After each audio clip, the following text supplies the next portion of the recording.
मैं 6 महीने से आपका सत्संग सुन रही हूँ और प्रतिदिन आपसे आशीर्वाद मांग रही हूँ कि चित्त वृत्ति केवल एकमात्र प्रिया प्रीतम के चरणों का सेवन करे हर क्षण।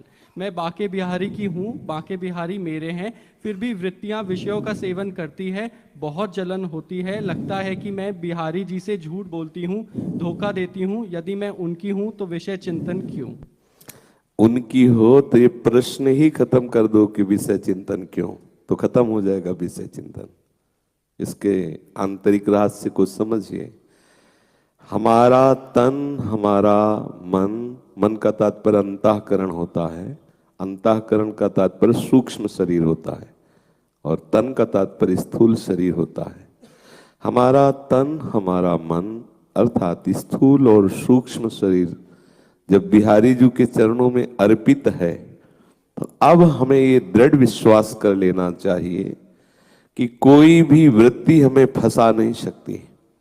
जैसे पुराना बड़ा वृक्ष जब किसी वायु के प्रवाह से जड़ सहित उखड़ जाता है तो कई दिनों तक वो हरा भरा दिखाई देता है, यद्यपि उसकी जड़ उखड़ गई।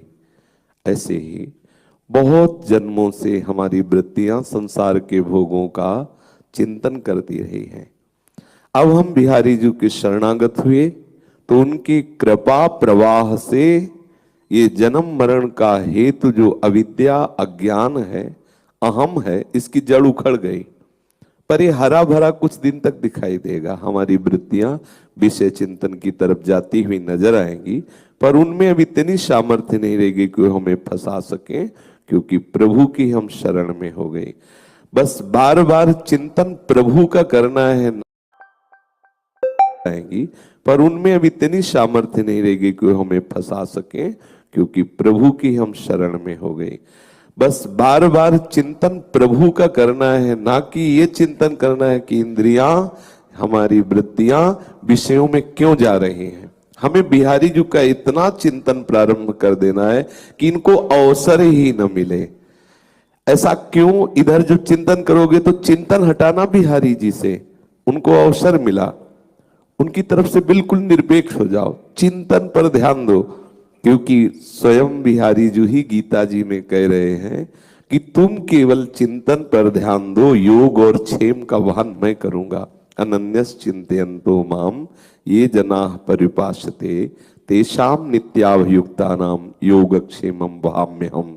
योग अप्राप्त की प्राप्ति कराना, क्षेम प्राप्ति की रक्षा करना। तो समझ लीजिए, जो हमें वृत्ति प्राप्त है वो उनके द्वारा दी गई है, और जो अप्राप्त है वो वही देंगे, और जो प्राप्त है उसकी रक्षा भी वही करेंगे। हमें केवल उनकी तरफ बढ़ना है। हमारी जो बरबस इंद्रियों का विषय की तरफ आकर्षण होना, चित्त का विषयों का चिंतन करना, अब इसमें दम नहीं रह गई, ये खत्म हो जाएगा। इसकी तो बेपरवाही लाओ अंदर और परवाह करो कि उनका चिंतन न छूट जाए। हम चिंतन को पकड़ने की चेष्टा करें प्रिया प्रीतम बिहारी जी की तरफ, और विषय चिंतन स्वाभाविक छूट जाएगा। जैसे हम अगला पैर जब जमाने की चेष्टा करते हैं तो पिछला अपने आप उठ जाता है। अगर हम पिछला उठाने की चेष्टा करें, अगला जमे ना तो गिर जाएंगे। हमारा ये चेष्टा अगला जमने की होनी चाहिए, हमारी चेष्टा बिहारी जी के चिंतन की होनी चाहिए। यदि विषय चिंतन हो रहा तो चिंता की बात नहीं, उसका चिंतन न होने पावे, हमें चेष्टा रखनी, लेकिन स्वाभाविक हो रहा तो हमारा कुछ बिगाड़ नहीं सकता। ऐसी निष्ठा धारण कीजिए, धीरे धीरे वो खत्म हो जाए। एक एक वृत्ति उनके चरणों में लग जाएगी। वो घसीट रहे हैं, वो चित्त चोर हैं।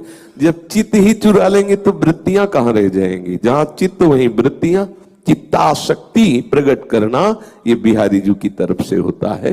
हम चित्त लगाने का प्रयास करें, आसक्त वो कर लेंगे, और उनका भक्त कभी नाश को प्राप्त नहीं होता। ये भय भी नहीं रखना कि हमारी वृत्तियां यदि विषय में चली गई तो हमारा पतन हो सकता है। नामे भक्ता प्रणश्यति, करो सदा तिनके रखवारी, जिम बालक राखे माता।